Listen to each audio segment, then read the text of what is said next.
Kelompok One.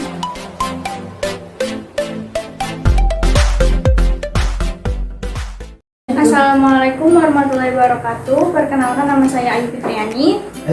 Perkenalkan juga di sini ada rekan saya Oki Setiawan, Januar Subekti, Fatur Rezeki, Liafoni, dan juga Ahmad. Kami dari kelompok 1 akan mempresentasikan materi tentang anggaran penjualan. Di sini saya akan menjelaskan sedikit tentang apa itu anggaran penjualan. Secara sederhana, anggaran penjualan dapat dikatakan rencana pendapatan revenue perusahaan dalam kurun waktu 1 tahun atau lebih. Tergantung perusahaan ingin menyusunnya 1 tahun atau beberapa tahun.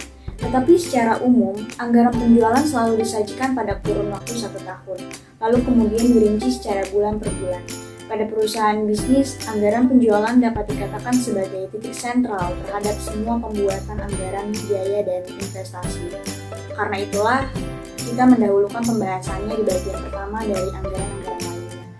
Anggaran penjualan sangat penting bagi manajemen perusahaan, karena sebagai dasar penyusunan anggaran-anggaran lainnya.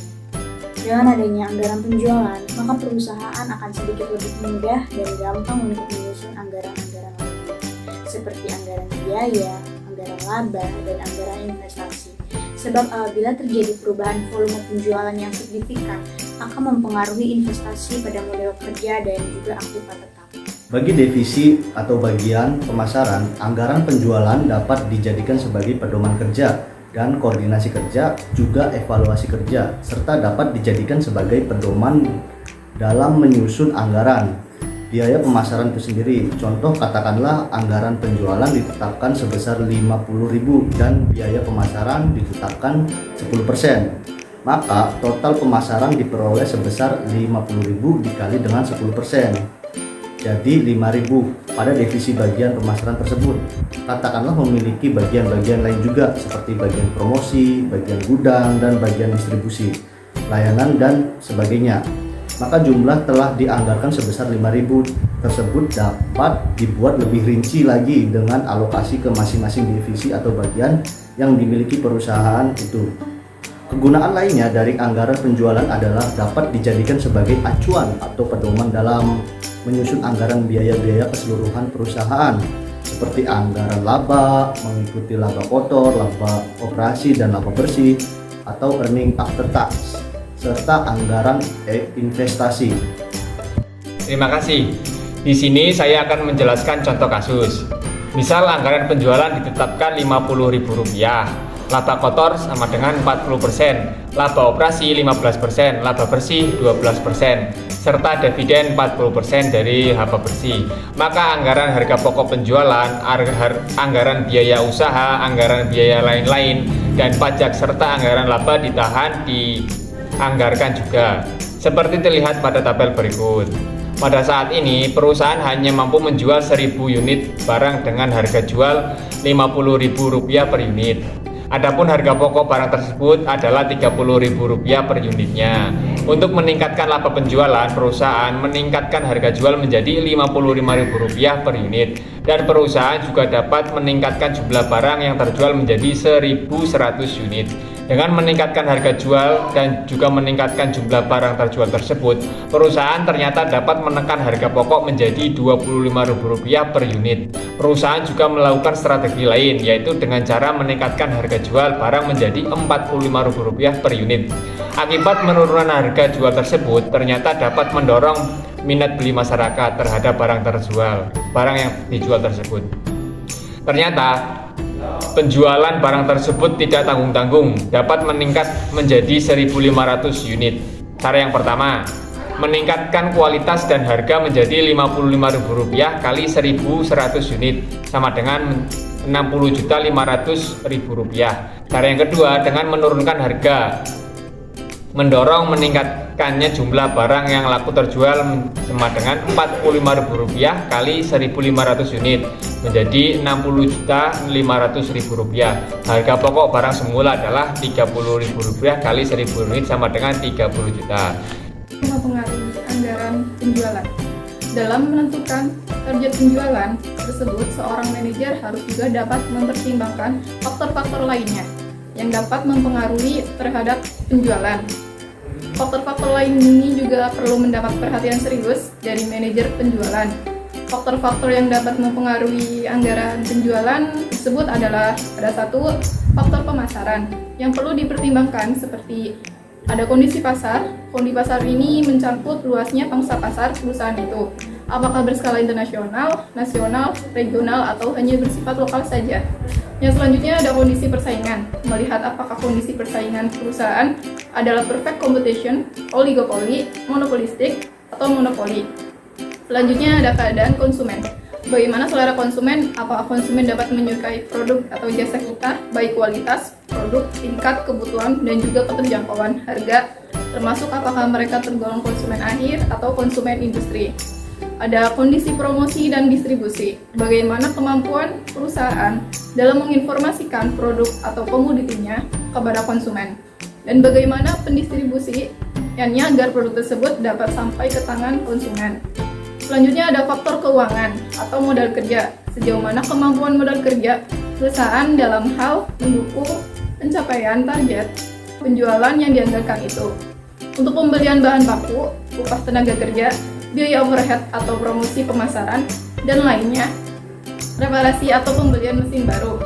Selanjutnya ada faktor ekonomis yang perlu diperhatikan perusahaan seperti dalam kaitannya dengan meningkatkan laba atau rentabilitas atau tidak. Saya akan melanjutkan faktor yang mempengaruhi anggaran penjualan, yaitu teknis yang perlu mendapat perhatian adalah antara lain yang pertama kapasitas terpasang, seperti apakah mesin-mesin dan alat yang dimiliki perusahaan sudah mampu memenuhi target penjualan yang dianggarkan. Yang kedua bahan baku dan tenaga kerja, apakah perusahaan mendapatkannya dengan mudah, dan tenaga kerja yang memiliki kemampuan yang tinggi dalam memproduksi atau memasarkan produk. Selanjutnya, faktor yang kelima, faktor kebijakan perusahaan yang perlu mendapat perhatian. Misal dalam kebijakan, perusahaan berkeinginan membuat suatu produk dengan kualitas terbaik atau original. Jika hal itu merupakan suatu kebijakan perusahaan, tentunya perusahaan tidak memiliki kesempatan untuk menjual produk dengan kualitas 1 atau KW1 atau kualitas 2 karena sumber daya yang dimiliki adalah terbatas. Yang keenam, faktor perkembangan penduduk merupakan faktor yang dapat mempengaruhi anggaran penjualan.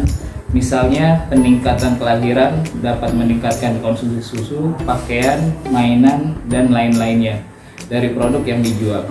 Selanjutnya yang ketujuh, faktor kondisi negara. Faktor posisi politik, sosial, budaya, pertahanan, dan keamanan juga dapat mempengaruhi target penjualan. Misalnya dalam kondisi tidak aman, sering terjadi konflik, akan dapat menghambat barang yang dijual karena harus melalui pemeriksaan yang ketat, bahkan tidak tertutup kemungkinan akan terjadi perampasan atau mengalami kecelakaan perang.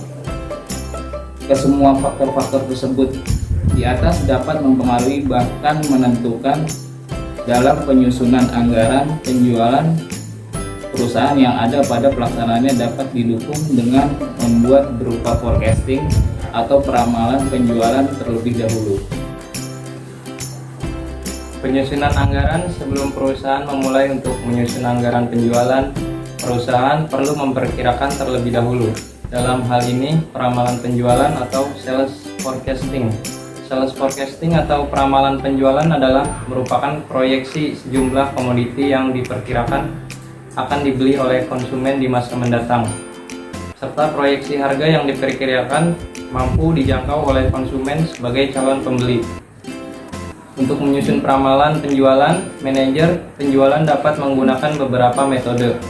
Di antaranya adalah dengan 29 anggaran penjualan menggunakan metode judgmental metode, metode pendapat, statistik metode, dan specific purpose metode.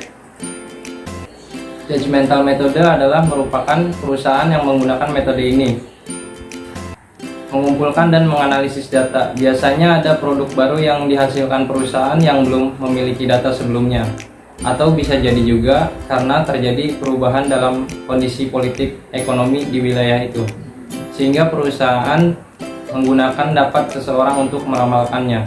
Statistik metode yaitu suatu metode peramalan yang didasari dari perhitungan statistik atau matematika, seperti analisis tren, di mana keadaan data yang dimiliki oleh perusahaan mengalami kenaikan atau berfluktuatif. tidak beraturan dari waktu ke waktu. Jika perusahaan memiliki data jenis ini, maka perusahaan dapat menggunakan peramalan dengan cara garis tren bebas. Metode ini jelas dapat dikatakan sangat praktis pengerjaannya dan sangat sederhana operasi dan simulasinya sekali. Hanya tinggal memberi garis secara bebas pada gambar grafik data, asal garis yang diberikan tidak jauh dari titik-titik data yang ada pada grafik data yang dimiliki. Garis tren matematika, metode time series moment, yaitu setengah rata-rata, analisis korelasi dan regresi. Specific purpose, metode adalah metode yang khusus, tujuan khusus seperti analisis industri dan menggunakan akhir. Demikian presentasi dari kami. Wassalamualaikum warahmatullahi wabarakatuh.